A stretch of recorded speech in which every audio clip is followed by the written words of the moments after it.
All right, so the big question that we're asking on the show today is, has politics hit a new low after what we saw today, the politics over soldiers' martyrdom? Joining us is senior journalist Shekhar Iyer to talk to us more about that. Sir, looking at what we've seen, do you think the big question that we're asking here is that the politics we've seen over the soldiers' martyrdom, is it hitting a new low now in the Indian politics particularly? Yeah, absolutely. I think it's also very unfortunate turn, I would say. You know, after what we saw last week, when all the parties appeared to be united, the kind of comments that were made yesterday, particularly by the Congress Vice President, I think has shocked even his own party. Now, we have seen several clarifications coming since then from the Congress party as to what was meant and what was said. But I think the kind of words that were used, that itself has shocked quite a few people. And the biggest shock has happened within the Congress. In fact, they are surprised why their young leader chose to use those kind of words for the Prime Minister.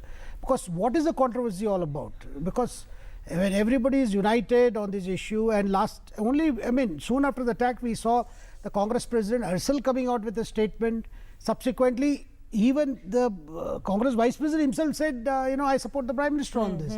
Now, if after all that, he should immediately get down to this kind of politicalization. Because all the time what I've noticed is, in order to accuse another of doing politics, so you inject into a kind of this thing. No, but do you think these statements are now exposing some of these leaders? I mean, it's not, we've seen these statements coming time and again, looking at what Arvind Kejriwal also said, then Rahul Gandhi. Do you think it's exposing these leaders as well to a certain extent when we talk about how politics is hitting a new low? No, I think what the people are going to ask is, at a time when the situation at the border is still quite tense and our troops are on high alert and vigil going on. And this surgical strike has already created tremors in Pakistan, the political tremors. We saw yesterday a very prominent newspaper of Pakistan reporting about how the differences have cropped up between the Prime Minister and the army leadership. Despite denial. When so many things are happening across the border, why are we getting into this? And first we saw the Delhi Chief Minister, saying, trying to, suggest, in order to count Pakistani propaganda, you come out with this. This is very unfortunate. Unfortunate because you will have all the time to do politics. There will be plenty of issues in which the opposition can take on the government. But why this particular issue? And then why, soon after the surgical strike, which has boosted the morale of our troops and has sent a very strong message. After all this, why do you get into this? And what are you trying to say? And Prime Minister has not spoken a single word on this. We haven't heard anything, not even on the Twitter. Nothing. The Prime Minister has said nothing on this. And if any statement that has come, it's from the Defence Minister. And obviously, Defence Minister has the responsibility and duty to keep boosting the morale of the troops who are under his ministry. So therefore, to say that what the Defence Minister says is actually politics is too far-fetched, and to use that as a kind of an opportunity to attack the government at this hour, I think that doesn't go well. Okay, so sir, we're going to come back to this discussion in just a bit, but we're going to get our viewers the details of what really happened and recap that for them through this report that we have for our viewers.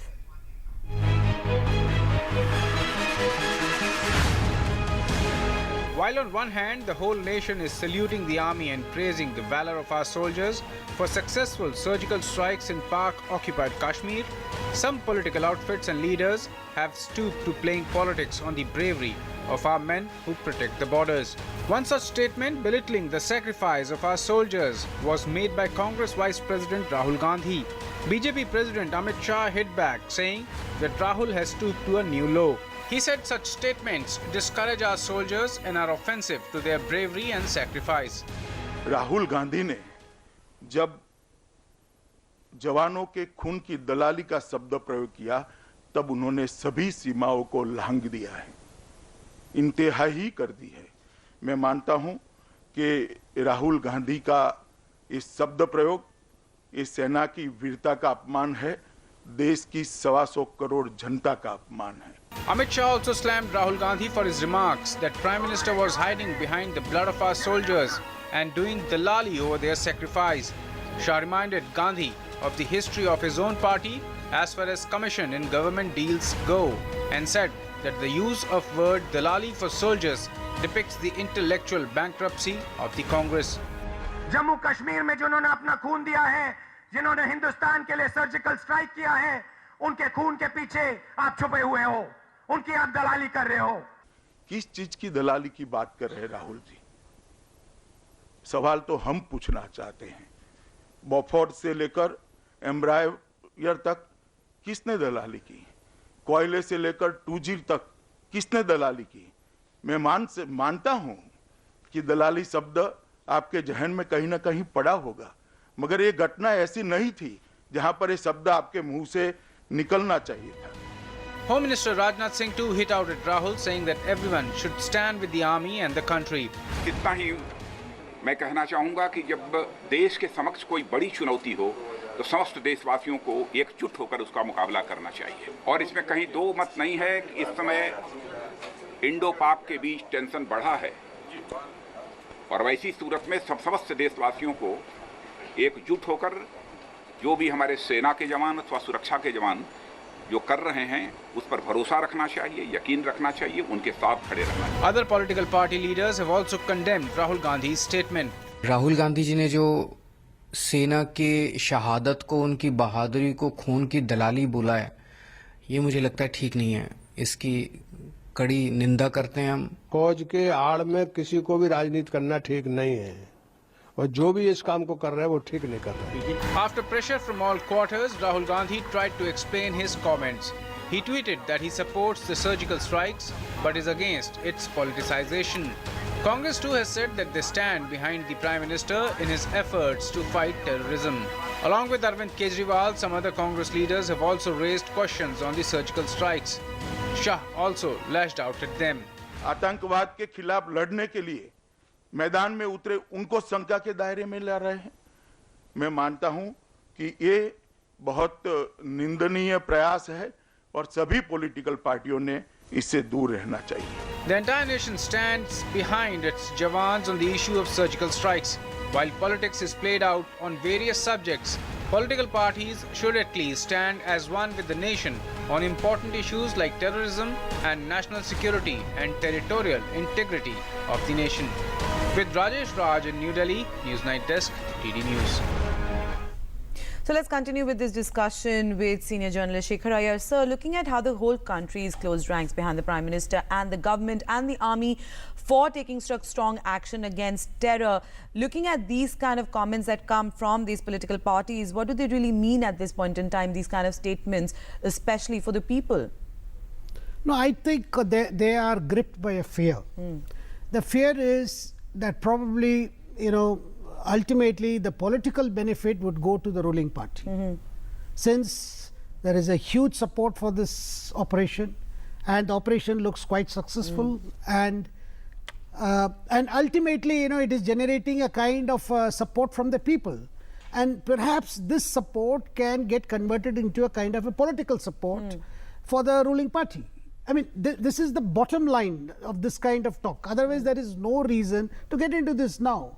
See, there is no election campaign going on, and this, I would say, the underlying fear has forced these leaders to come out with this kind of statement, which borders absolutely on political stupidity. But it's clearly backfiring, looking at... No, of course, it is bound to backfire, because obviously no other party, because even Arvind Kejriwal, you heard Sharad Yadav, you heard Lalu. And then everybody coming out with clarifications. I mean, saying that, look, this is not the way to go about it. And in fact, Lalu said that probably Rahul, Lalu said Rahul has not put the matter, he doesn't know how to put the matter. Now, if these are the comments coming from your even allies, which means nobody is willing to take this kind of approach, and this is a very unfortunate approach, I would say. Of course, a very unfortunate approach, and like we said, clearly it's backfiring and not really going to go down well with the people. Thank you, Mr. Iyer, for joining us here on Newsnight today and sharing your views with us. Thank you. All right, let's go back to the other top story that we're tracking for you about the India-Pak border being sealed by 2018. To get you more details about the border and more on that, Shubhendu joins us with that. Shubhendu, it's over to you. to end the menace of cross-border terrorism. Important statement by the Home Minister about sealing the India-Pakistan border. Now let's try and better understand about this India-Pakistan border, how it is guarded and what are the plans for future. Now here's the map. 3,323 kilometer long border exists between India and Pakistan. Of this, 1,225 kilometer of the border with Pakistan is in J&K, and that also includes the LOC. If we talk about the states, Pakistan has 508 kilometer long border with Gujarat. From Gujarat, we go to Rajasthan. It has 1,037 kilometer long border with Rajasthan. From there, we go to Punjab, which shares a border of about 553 kilometer long with Pakistan. Of the entire border, 2,289.66 kilometer long is the international border that is guarded by the BSF, and it reports to the Home Ministry, as we know. And we're talking about the border protection. The LOC, which is the rest of the border, is guarded by the Indian Army that reports to the Defence Ministry. And the entire LOC, as we shared earlier, lies in the state of Jammu and Kashmir. About this, 2,034.96 kilometer of the border is protected by various means, fencing being the most common means of protection. And about 254.80 kilometer is still required to be fenced and protected. Now, the rest of the border, this is the challenge. Difficult terrain lies there. Rivers, streams, deserts are the areas which dominate such border areas, and technology is going to be used to guard such difficult areas. What kind of technology? We're talking about cameras, sensors, radar and laser walls that will be deployed. And these technology, in fact, if I talk about the sensors, will be put underwater and land to detect and protect India from any kind of infiltration attempts. And in fact, this will also prevent infiltration through tunnels and riverines that often takes place. And in fact, if we can tell you that BSF already started testing many of these technology in various parts of the border areas. So important step there about the way in which India plans to protect its border, its long border with Pakistan. Over to you, Priyanka. Thanks, Shubhendu, for that detailed explanation and so how India is going to be protecting its border with Pakistan.